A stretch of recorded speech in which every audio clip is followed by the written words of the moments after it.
Salve Maria! Vamos iniciar o primeiro dos 33 dias de preparação para a consagração a Nossa Senhora na qualidade de escravo, recitando as 3 Ave-Marias. Ó Maria, fazei o meu coração tão puro quanto o vosso, pelo poder que vos deu o Deus Pai. Ave Maria, cheia de graça, o Senhor é convosco, bendita sois vós entre as mulheres, e bendito é o fruto do vosso ventre, Jesus. Santa Maria, Mãe de Deus, rogai por nós, pecadores, agora e na hora da nossa morte. Amém. Pela sabedoria que vos deu o Deus Filho. Ave Maria, cheia de graça, o Senhor é convosco, bendita sois vós entre as mulheres, e bendito é o fruto do vosso ventre, Jesus. Santa Maria, Mãe de Deus, rogai por nós, pecadores, agora e na hora da nossa morte. Amém. Pela misericórdia que vos deu o Espírito Santo. Ave Maria, cheia de graça, o Senhor é convosco, bendita sois vós entre as mulheres, e bendito é o fruto do vosso ventre, Jesus. Santa Maria, Mãe de Deus, rogai por nós, pecadores, agora e na hora da nossa morte. Amém. Em nome do Pai, do Filho e do Espírito Santo. Amém.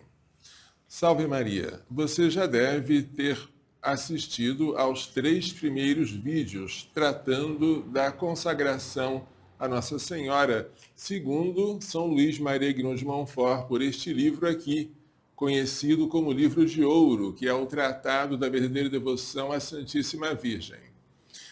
Se você não assistiu, assista aos 3 vídeos anteriores, porque ele explica a essência desta devoção, desta consagração, desta prática. E a explicação se dá através deste livrinho que eu escrevi, o Livro de Ouro ao alcance de todos, uma explicação popular do Tratado da Verdadeira Devoção à Santíssima Virgem, de São Luís Maria Grignon de Montfort. Portanto, vocês podem ver os 3 vídeos que já estão gravados, se é que já não viram, porque eles explicam em que consiste esta devoção. E hoje é o primeiro dos 33 dias de preparação. E esses 33 dias se compõem de 4 partes. 12 dias preliminares para se desapegar do espírito do mundo, contrário ao espírito de Jesus Cristo. 1 semana para adquirir o conhecimento de si mesmo. A segunda semana para adquirir o conhecimento da Virgem Maria. E uma terceira semana para adquirir o conhecimento de Jesus Cristo. Vamos começar então os 12 dias para desapegar-se do espírito do mundo. E hoje é o primeiro desses 12 dias. E vamos ler, para este fim, a Carta aos Romanos, capítulo 8, versículos 5 a 17. Para você ter tempo de localizar. Carta aos Romanos, capítulo 8, versículos 5 a 17. Esta sugestão está escrita aqui neste livrinho, para vocês localizarem na página 54. Há uma lista de leituras para cada um dos 12 dias preliminares. Aqui, olha, várias leituras, olha aqui, ó. E nós estamos agora no primeiro desses 12 dias, né? Romanos 8, 5 a 17. Que fala da vida segundo o Espírito. E é o que nós vamos ler agora, tá bom? Com efeito, os que vivem segundo a carne desejam as coisas da carne, e os que vivem segundo o Espírito, as coisas que são do Espírito. De fato, o desejo da carne é morte, ao passo que o desejo do Espírito é vida e paz. Uma vez que o desejo da carne é inimigo de Deus, pois ele não se submete à lei de Deus, nem o pode. Pois os que estão na carne não podem agradar a Deus. Vós não estáis na carne, mas no Espírito, se é verdade que o Espírito de Deus habita em vós. Pois quem não tem o Espírito de Cristo não pertence a ele. Se, porém, Cristo está em vós, o corpo está morto pelo pecado, mas o Espírito é vida pela justiça. E se o Espírito daquele que ressuscitou Jesus dentre os mortos habita em vós, aquele que ressuscitou Cristo Jesus dentre os mortos dará vida também a vossos corpos mortais, mediante o seu Espírito que habita em vós. Portanto, irmãos, somos devedores, não à carne, para vivermos segundo a carne. Pois se viverdes segundo a carne, morrereis. Mas se pelo Espírito fizerdes morrer as obras do corpo, vivereis. Todos os que são conduzidos pelo Espírito de Deus são filhos de Deus. Com efeito, não recebestes um espírito de escravos para recair no temor, mas recebestes um espírito de filhos adotivos, pelo qual clamamos Abba, Pai. O próprio Espírito se une ao nosso espírito para testemunhar que somos filhos de Deus. E se somos filhos, somos também herdeiros, herdeiros de Deus e co-herdeiros de Cristo, pois sofremos com Ele, para também com Ele sermos glorificados. Palavra do Senhor, graças a Deus. Este capítulo 8º da Carta aos Romanos é maravilhoso. Nós só lemos um pedacinho dele para meditarmos no Espírito Santo e no seu oposto, que é o espírito do mundo. E temos que nos desapegar do espírito do mundo. Vamos começar. Os que vivem segundo a carne desejam as coisas da carne. E os que vivem segundo o Espírito, as coisas do Espírito. O desejo da carne é morte. O desejo do Espírito é vida. O desejo da carne é inimigo de Deus. Ele não se submete à lei de Deus, nem o pode, pois os que estão na carne não podem agradar a Deus. Vós não estáis na carne, vós, batizados, vós que recebestes o Espírito Santo no batismo, vós que vos deixais conduzir pelo Espírito Santo, vós não estáis na carne, mas no Espírito, se é verdade que o Espírito de Deus habita em vós, pois quem não tem o Espírito de Cristo não pertence a ele. Se, porém, Cristo está em vós, o corpo está morto pelo pecado. O corpo é mortal, ele está sujeito à morte, e o corpo, muitas vezes, é causa ou ocasião do pecado que nos leva à morte. Se Cristo está em vós, o corpo está morto pelo pecado, no sentido que eu já falei, mas o Espírito é vida pela justiça. E se o Espírito daquele que ressuscitou Jesus dentre os mortos habita em vós, ou seja, o Espírito Santo, se o Espírito Santo habita em vós, aquele que ressuscitou Cristo Jesus dentre os mortos, ou seja, o Pai, dará a vida também a vossos corpos mortais, mediante o mesmo Espírito que habita em vós. Em outras palavras, Jesus Cristo morreu, mas ressuscitou sob a ação do Espírito Santo. É o Espírito vivificador que deu vida ao corpo de Jesus já morto. E é esse mesmo Espírito vivificador que vivificará os nossos corpos mortais. Nossos corpos morrerão, mas um dia eles ressuscitarão gloriosos, como o corpo de Cristo. Portanto, irmãos, somos devedores não à carne, para vivermos segundo a carne. Se viverdes segundo a carne, morrereis. Mas se pelo Espírito fizerdes morrer as obras do corpo, vivereis. Carne representa aqui tudo aquilo que no homem é frágil e tendente ao pecado. Espírito aqui é o Espírito Santo e é a graça que ele produz em nós, que nos move a praticar o bem e a fugir do pecado. Todos os que são conduzidos pelo Espírito de Deus são filhos de Deus. Que coisa bonita, não é? Vamos tentar entender isso aqui. Se você recebe o Espírito Santo, você recebe a vida, porque o Espírito é princípio de vida. Mas o Espírito Santo é Deus, ele é a terceira pessoa da Santíssima Trindade. Se você recebe o Espírito Santo, você não recebe apenas a vida natural que recebeu dos seus pais. Você recebe a vida sobrenatural, a vida de Deus. Mas se você recebe a vida de Deus em você, e esta vida divina em nós se chama graça, então você é o que de Deus? Se você recebe a vida de alguém, você é o que de alguém? Você é filho. Você é filho dos seus pais porque eles lhe deram a vida. Você é filho de Deus porque você recebeu de Deus a vida. Então o Espírito Santo vivendo em você torna você filho de Deus, porque ele lhe dá a vida de Deus, que é a graça. E se você se torna filho de Deus, você pode chamar a Deus de Pai.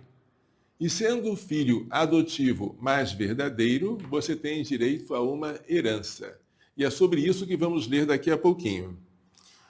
Todos os que são conduzidos pelo Espírito de Deus são filhos de Deus. Com efeito, não recebestes um espírito de escravos para recair no temor, mas um espírito de filhos adotivos, pelo qual clamamos, Abba, Pai.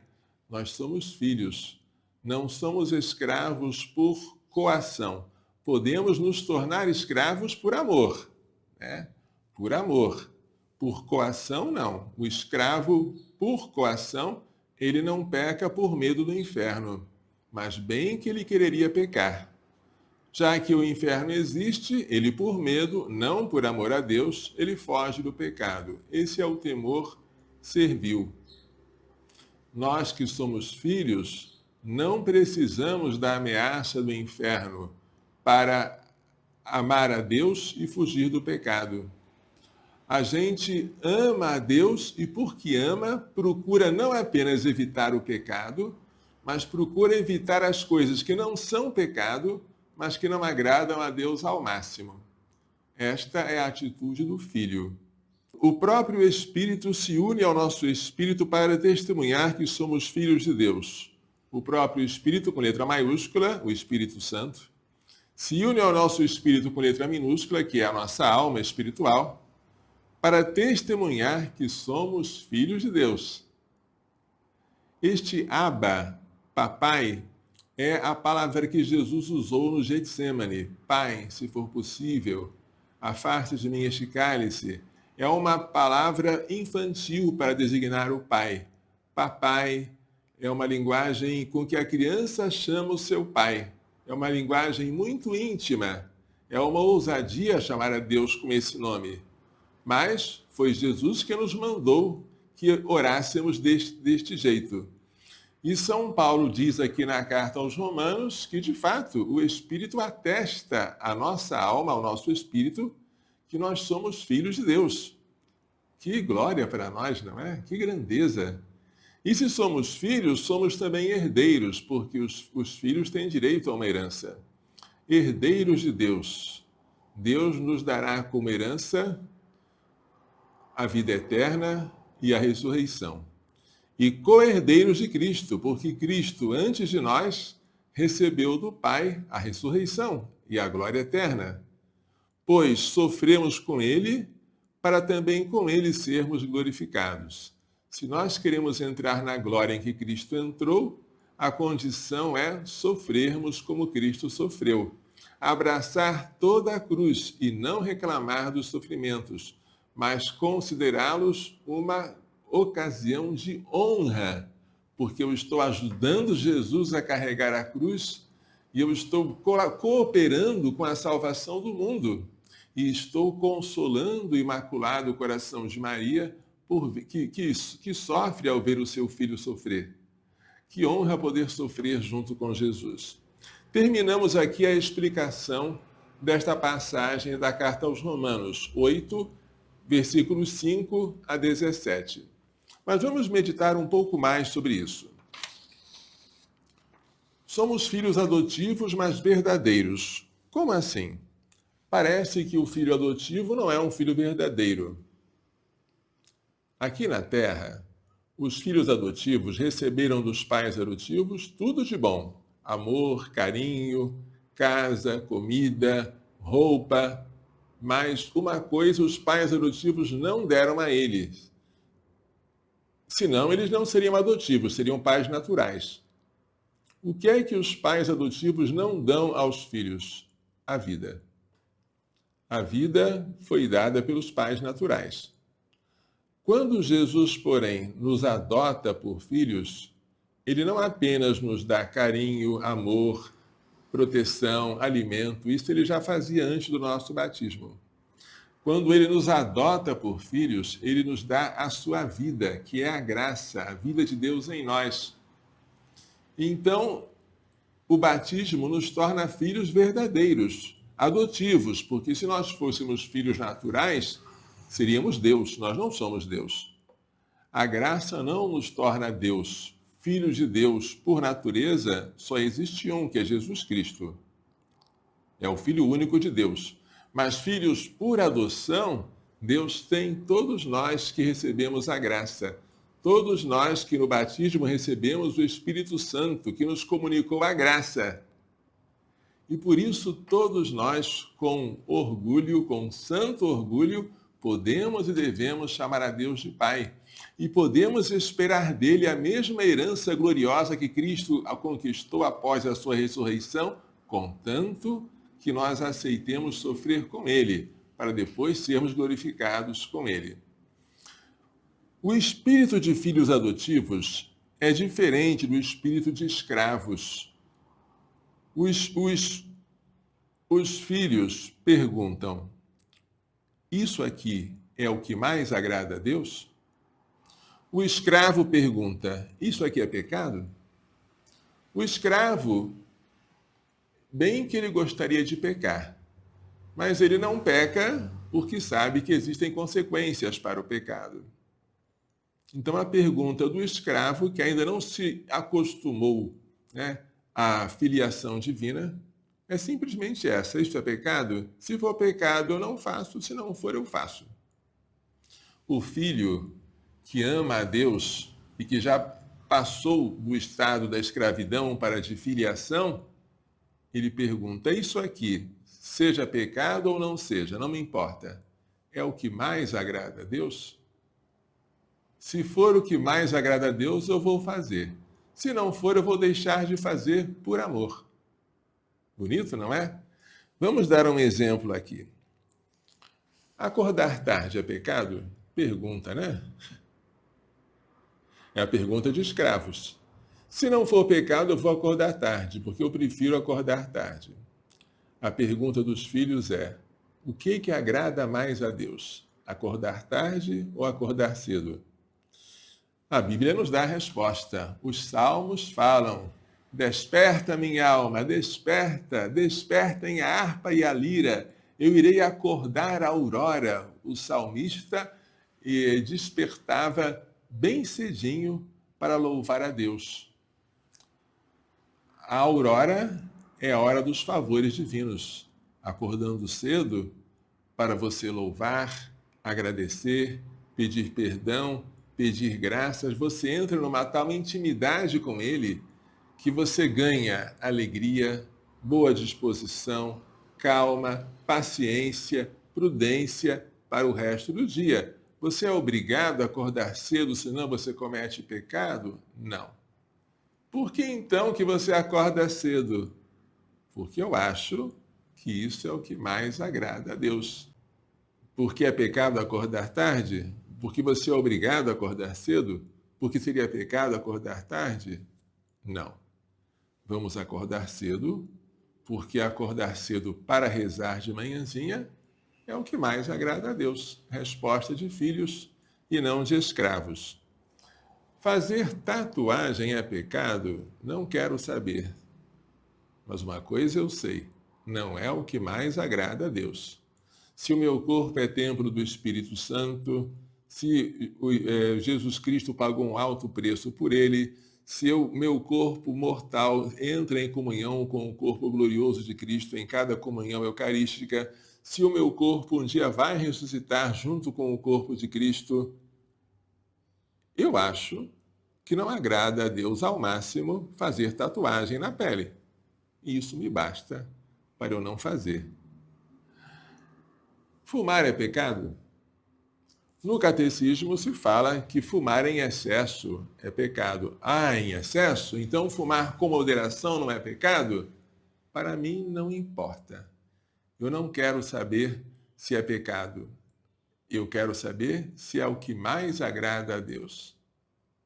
Evidentemente não é. O fumo, o cigarro, faz com que os seus pulmões se encham de fumaça e de substâncias estranhas que intoxicam você. Então, para fazer o que mais agrada a Deus, eu abstenho-me de fumar. Isso basta. O que é melhor? O que agrada mais a Deus? Usar a batina, como eu estou usando, ou usar um outro traje clerical chamado clergyman? Eu sou obrigado a usar batina? Não, não sou obrigado. Mas por que eu uso? Porque eu acho que usando batina, como padre, eu estaria agradando mais a Deus. Eu acho que a batina é um sinal que identifica melhor o sacerdócio. E assim eu glorifico a Deus e sirvo melhor a comunidade usando a batina. Estão entendendo?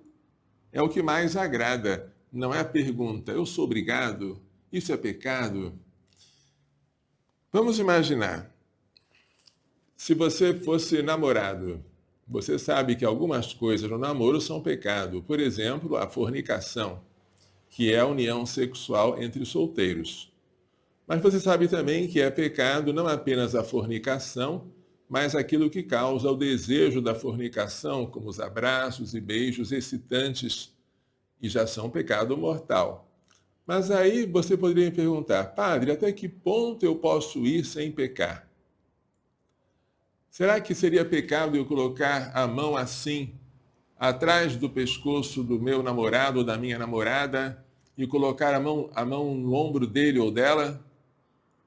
Resposta, eu acho que não seria pecado, mas isso eu não faria. Por quê?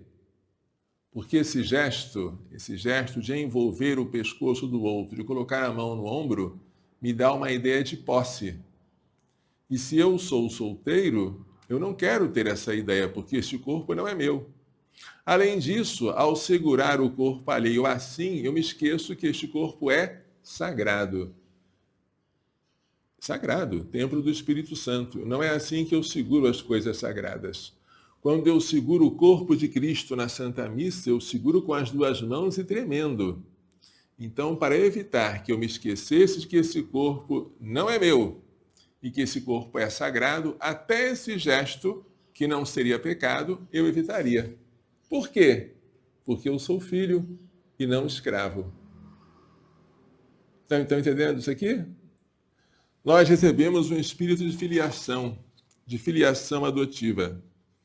Vamos supor, o seu cônjuge traiu você. Você é obrigado ou obrigada a aceitá-lo de volta em sua casa? Resposta, obrigado não é. A igreja admite que se você foi traído pelo cônjuge, e se você, por sua vez, não o traiu, você pode separar-se dele para sempre. É o único caso de separação perpétua admitida pela igreja. É o caso de traição. Aí você não vai poder se casar com outra pessoa, nem ele vai poder se casar com outra pessoa. A igreja admite isso para você. Mas a igreja recomenda? Não. O que a igreja recomenda é outra coisa. Que você perdoe e acolha de volta o cônjuge adúltero. Eu sou obrigado a fazer isso, padre? Não é obrigado nem obrigada. Mas é o que mais agrada a Deus. Isso basta para você que é filho e não vive no temor dos escravos. Está entendendo? É a liberdade dos filhos de Deus que leva você a perdoar o seu marido ou a sua mulher adúltero ou adúltera. Assim fez o profeta Oséias no Antigo Testamento. Ele acolheu a sua esposa adúltera, por ordem de Deus, e acolheu também os filhos que ela gerou no seu adultério. Por quê? Porque Oséias deveria ser imagem de Deus, e Deus é misericordioso. Deus queria perdoar o seu povo e queria que o profeta, por ser imagem de Deus, perdoasse também a sua esposa. É bonita essa história do Antigo Testamento, em que o amor conjugal é imagem do amor de Deus por seu povo. E a idolatria é comparada a um adultério ou prostituição.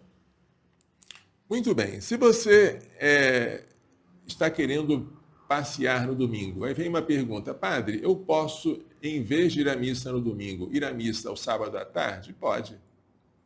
É pecado eu ir à missa sábado à tarde e depois o domingo inteiro eu ficar só passeando e não ir à missa? Pecado não é. Mas me pergunta outra coisa, pergunte a si mesmo outra coisa: o que é que mais agrada a Deus? Deus ficaria mais contente se eu fosse à missa no domingo?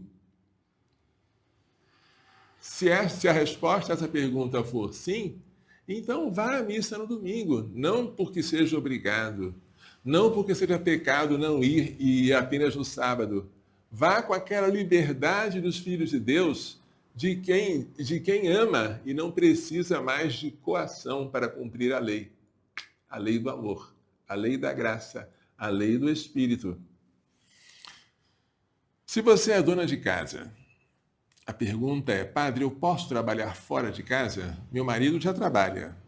Eu tenho 4 filhos. Será que eu posso trabalhar fora? Outra pergunta, de escravo. Se eu trabalhar fora, eu estou pecando? Não quero saber se a senhora estará pecando ao trabalhar fora de casa. Mas uma coisa seria bom que a senhora perguntasse: é o que mais agrada a Deus? Você vai dar mais glória a Deus pelo trabalho fora e pelo dinheiro que vai ganhar?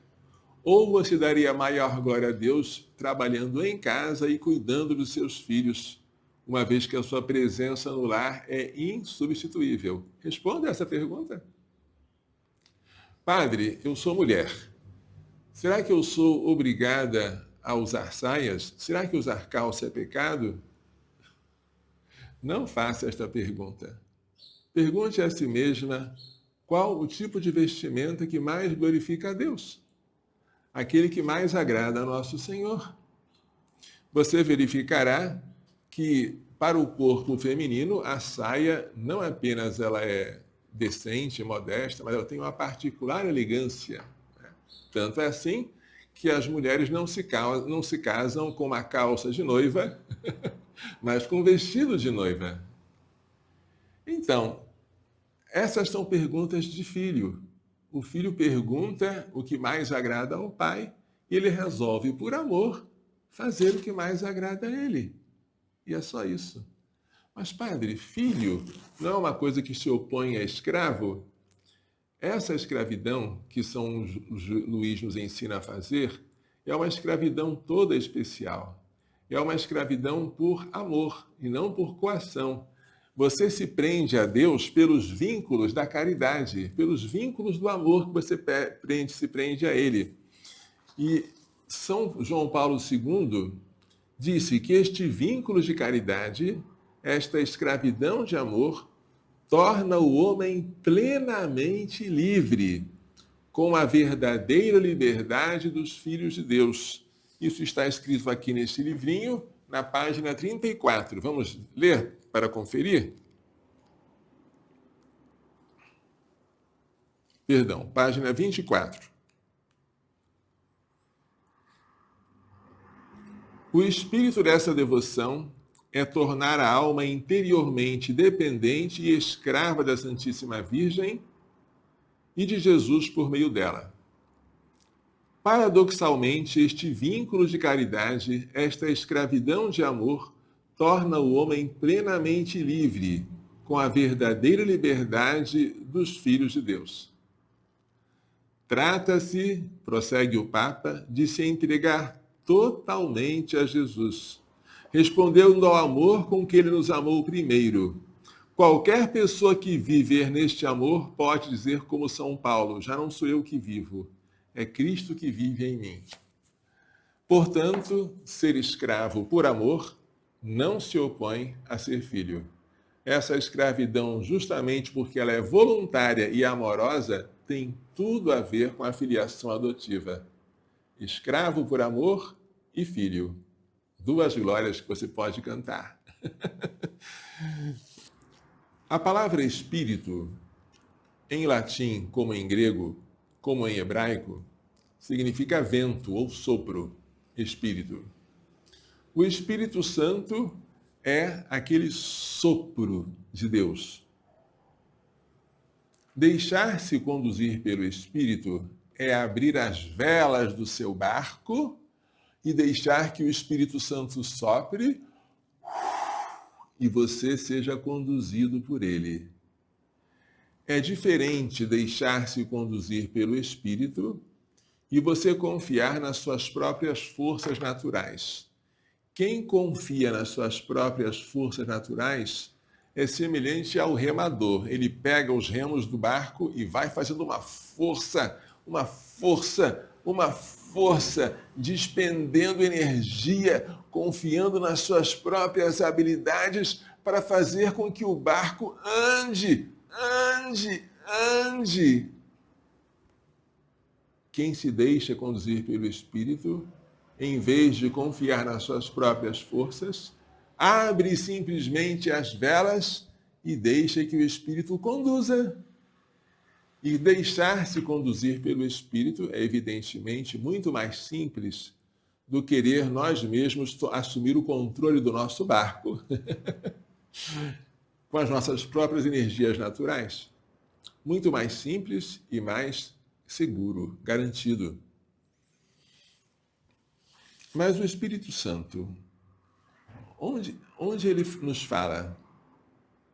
O Espírito Santo nos fala através de emoções ou inspirações interiores, mas tomem muito cuidado, porque pode ser que você se engane. Pode ser que você receba alguma coisa que pareça ser uma inspiração de Deus e não seja. Vamos imaginar. Uma mãe está com uma filha sofrendo muito por causa do marido. Aí a mãe reza pela filha, coitada da minha filha, sofrendo tanto com o marido mal. Aí ela chega para a filha e fala assim, minha filha, eu recebi no meu coração uma mensagem do Espírito Santo de que você deve deixar o seu marido. Evidentemente não foi o Espírito Santo que falou isso para a mãe dela. Foi o seu impulso natural, o seu instinto de materno, de proteger a filha. O Espírito Santo, que é espírito de unidade, ele quer que os dois sejam unidos, né, até a morte. O que Deus uniu, o homem não separe. Mas temos então que distinguir o Espírito de Deus das falsas inspirações divinas, né? Quem nos ajuda muito a discernir isso é alguém que não sou eu, é um terceiro. É alguém que pode me dirigir em nome de Deus, um bom diretor espiritual. Rezem para obter de Deus um bom diretor espiritual que possa guiar você no caminho da virtude, que possa desviar você dos pecados, que possa puxar a sua orelha quando você precisar disso, chamar a sua atenção e manter você firme no caminho. Reze muito pedindo a Deus que lhe conceda um bom diretor espiritual. Um bom diretor, na minha opinião, é alguém que sabe ser severo. É alguém que não apenas fica passando a mão na cabeça do seu dirigido, mas sabe colocá-lo nos eixos, quando ele está precisando, quando ele está se desviando. Quando você é batizado, você renuncia a Satanás. E Satanás é um espírito maligno. O Espírito Santo não é uma criatura, ele é Deus. Satanás é uma criatura. Ele é espírito, mas é espírito criado. E é um espírito maligno porque, embora tenha sido criado bom, tornou-se mal por sua própria vontade. Só que além de renunciar a Satanás, você renuncia às suas pompas e as suas obras. As pompas de Satanás são as riquezas, as ilusões, as vaidades, as seduções. As obras de Satanás é tudo aquilo que Satanás nos inspira a fazer contra o Espírito de Cristo, que é o Espírito Santo. Então, nós temos que fazer uma renúncia completa, não só do demônio, mas daquilo que é do demônio, certo? Lembremos aquela vez em que Jesus foi à região de Gadara e expulsou o demônio de um possesso que andava para lá gritando e se machucando com as suas correntes e ninguém conseguia dominá-lo. Só que aquele demônio estava possuído, só que aquele possesso, aquele homem estava possuído por uma legião de demônios. Qual é o teu nome? Meu nome é Legião, porque somos muitos. Então a legião de demônios disse pela boca do possesso: se tu nos expulsas, mande que nós vamos até aquela manada de porcos. Jesus falou: ide. E eles foram, saíram do homem, entraram na manada, mais ou menos 2.000 porcos. Quanta quantidade de porcos! E os porcos ficaram enlouquecidos e se precipitaram no mar e se afogaram. Aí os habitantes da cidade foram até Jesus não para agradecer, porque eles tinham expulsado o demônio daquele possesso, mas para mandá-lo embora, porque ele tinha causado um prejuízo econômico. Com aquele exorcismo, ele causou a morte de 2.000 porcos. Eles queriam os porcos. Assim, nós cristãos, quando renunciamos ao demônio, não podemos querer os porcos dele. Nós devemos renunciar a Satanás, mas também às suas pompas e todas as suas obras. Ou seja, eu não quero o demônio, mas não quero também os porcos que são dele. Não quero nada que pertença a ele. Eu sou de Cristo. Eu vivo segundo o Espírito. E é esse Espírito que um dia vai me ressuscitar, como ressuscitou a Cristo.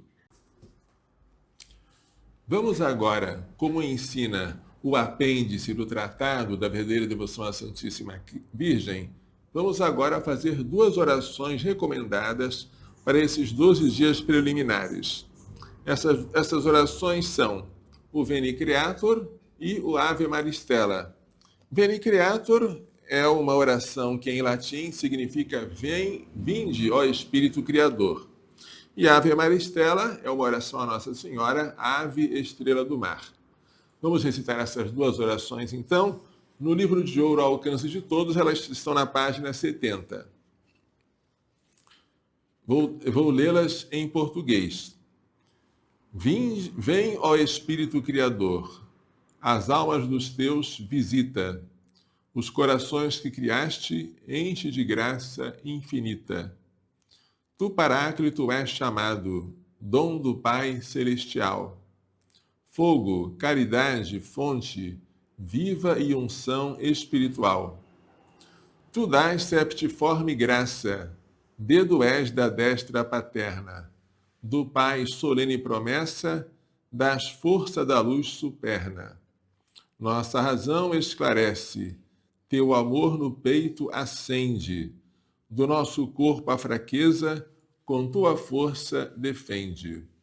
De nós afasta o inimigo, dá-nos a paz sem demora. Guiai-nos e evitaremos tudo quanto se deplora. Dá que Deus Pai e seu Filho, por ti nós bem conheçamos, e em ti, Espírito de ambos, em todo o tempo creiamos. A Deus Pai se dê a glória, e ao Filho ressuscitado, Paráclito, e a ti também, com louvor perpetuado. Amém. Enviai o vosso Espírito, e tudo será criado, e renovareis a face da terra. Oremos. Ó Deus, que instruíste os corações dos vossos fiéis com a luz do Espírito Santo, concedei-nos que no mesmo Espírito conheçamos o que é reto e gozemos sempre as suas consolações por Cristo nosso Senhor. Amém. Agora vamos rezar o Ave Maristela. Ave do mar estrela, de Deus mãe bela, sempre virgem da morada, celeste e feliz entrada. Ó tu que ouviste da boca do anjo a saudação, dá-nos paz e quietação, e o nome de Eva troca. As prisões aos réus desata, e a nós cegos alumia. De tudo que nos maltrata, nos livra, o bem nos granjeia. Ostenta que as mães fazendo, que os rogos do povo seu, ouça aquele que nascendo, por nós quis ser filho teu. Ó Virgem especiosa, toda cheia de ternura, extintos nossos pecados, dá-nos pureza e brandura. Dá-nos uma vida pura, põe-nos em via segura, para que a Jesus gozemos e sempre nos alegremos. A Deus Pai veneremos, a Jesus Cristo também, e ao Espírito Santo demos aos três um louvor. Amém. Agora vamos rezar esta oraçãozinha que eu sempre rezo, a serva de Deus, Madre Maria José de Jesus, pedindo, por intercessão dela, a cura da minha coluna, dos meus joelhos e das minhas articulações, se isso for para a maior glória de Deus, se for para o bem das almas, se assim crescer a minha humildade e a minha gratidão, e se assim esta serva de Deus for elevada à honra dos altares.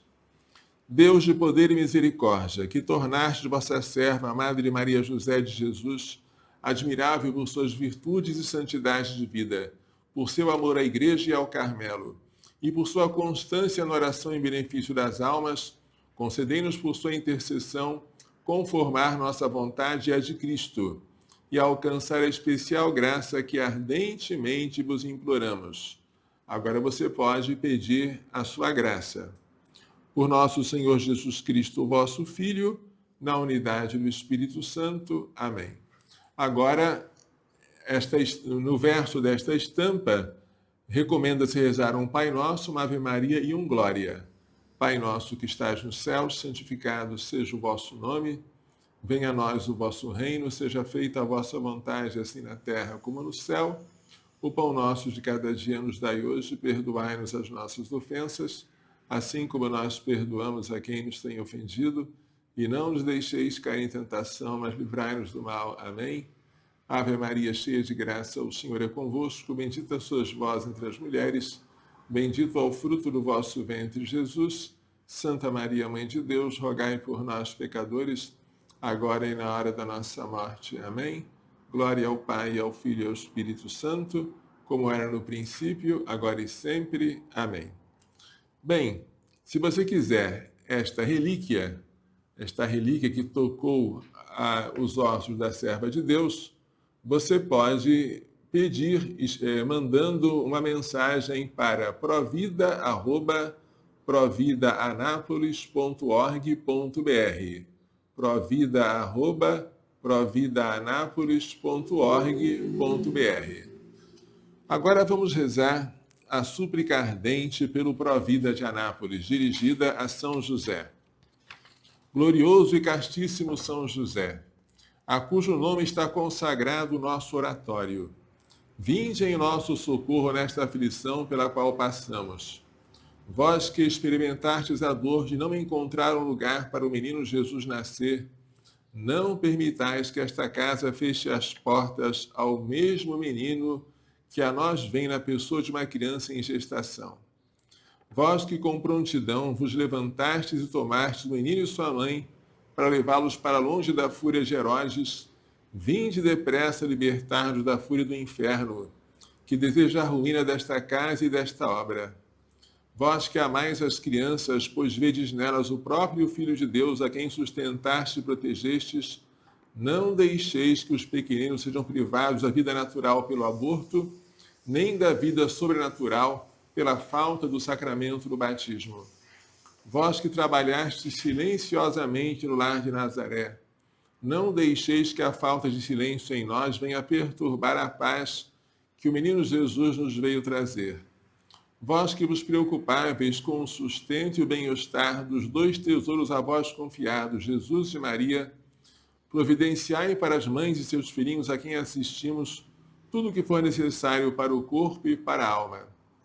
Se é desejo de Deus, como desejava o nosso fundador, Dom Manuel Pestana Filho, que haja irmãs religiosas para cuidarem das mães gestantes e de seus filhos por nascer, não deixeis que esse desejo se frustre.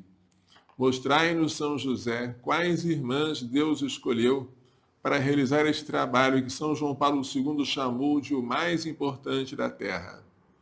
Dai-nos, São José, a pureza angélica requerida para cuidar das criancinhas, cujos anjos veem continuamente a face de nosso Pai que está nos céus. Obtende de vossa esposa, a Rainha dos Anjos, uma legião de espíritos celestes para guardar esta casa e esta obra contra os ataques do maligno. Obedientíssimo São José, que nunca venha a faltar em nós a obediência à santa vontade de Deus, que se manifesta pela boca de nossos legítimos superiores. Neste momento em que tudo parece ruir, em que as águas enchem a barca e parece prestes a afundar, em que não vemos saída para nossos problemas, manifestai o poder de vossa intercessão junto a Jesus e Maria. Depois de Jesus e Maria, é em vós que colocamos a nossa confiança. Ó Salvador do Salvador, vinde salvar-nos.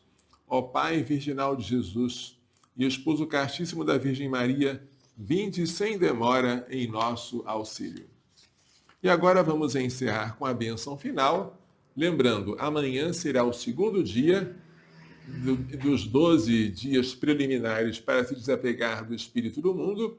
Venha assistir ao próximo vídeo amanhã, também às 20 horas, pelo YouTube ou pelo Instagram.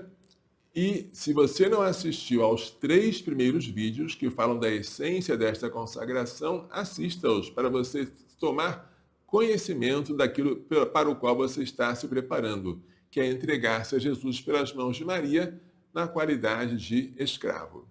O Senhor esteja convosco. Pela imposição de minhas mãos sacerdotais e pela invocação da bem-aventurada sempre Virgem Maria, de São José, seu castíssimo esposo, São Luís Gonzaga, São Luís de Maria Grande Montfort, Santa Genevieve Mola, Santa Teresa de Calcutá, São João Paulo II, São Miguel, São Gabriel, São Rafael, todos os anjos e santos, abençoe-vos, proteja-vos e guarde-vos com toda a bênção no céu e da terra, Deus Todo-Poderoso, Pai, Filho e Espírito Santo. Amém. Coração Imaculado de Maria, livrai-nos da maldição do aborto. Pela vossa Imaculada Conceição a Maria, purificai o meu corpo e santificai a minha alma. Salve Maria.